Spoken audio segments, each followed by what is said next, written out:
just tell us a little bit about yourself, how you started FSQ, and how we got here to the debut album, which took a decade to release, correct? Maybe you can also do a personnel roll call, so all members of FSQ are shouted out. All right, I'm going to give you the first thing and then the second thing you asked for. The first thing is all the way back to like we didn't have internet as kids growing up. We had walking to and from school, Sam Goody, Strawberries, 3rd Street Jazz and Rock, and Sound of Market in Philadelphia. So the babysitter was the record store, and you would pick out the records based on the cover art. So I would like, oh, this yellow album, they're a Swiss electronic duo. That looks cool. I'm going to get that. And then you hoped it sounded good. You didn't even get to sample the record.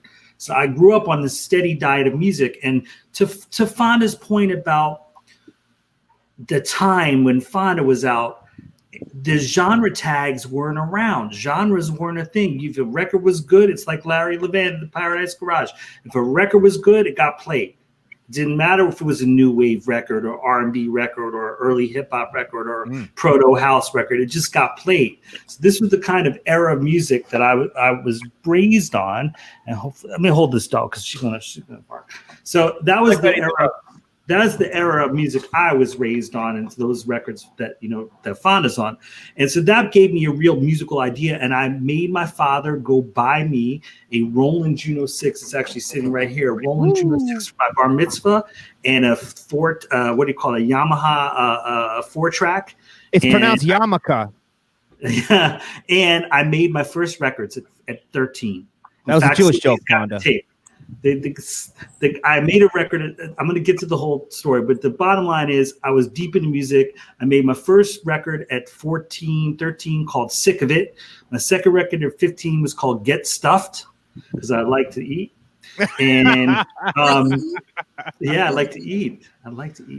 And I really had this musical idea, but nobody encouraged me to go learn the music business or make music. So fast forward to college.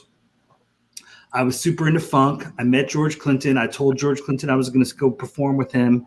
And this is a true story, folks. I annoyed the heck out of George Clinton until they let me play and sing with him. And that's how I met Sadi.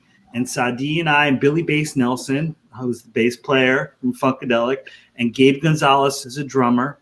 And who else was with it? George's son, Trey Lude. The 5 of us would drive to every show. We were like the sag wagon, when you're in the truck following the tour. But we were always first at every gig. We got all the food. We got all the best hotel rooms. And when I did that for 4 years. You got stuffed. Yeah. And so just to get back to FSQ, I was playing, singing. What? He was the backup dancer. Yeah, Chuck was like you were managing and playing with him? No, I was not managing. I couldn't manage my own damn self. Okay.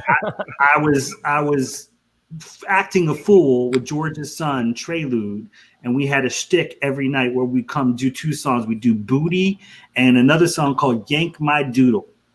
Yank My Doodle, it's a dandy. Use your noodle. Give me satisfaction, I demand it. So that was the song we used to do those 2 songs.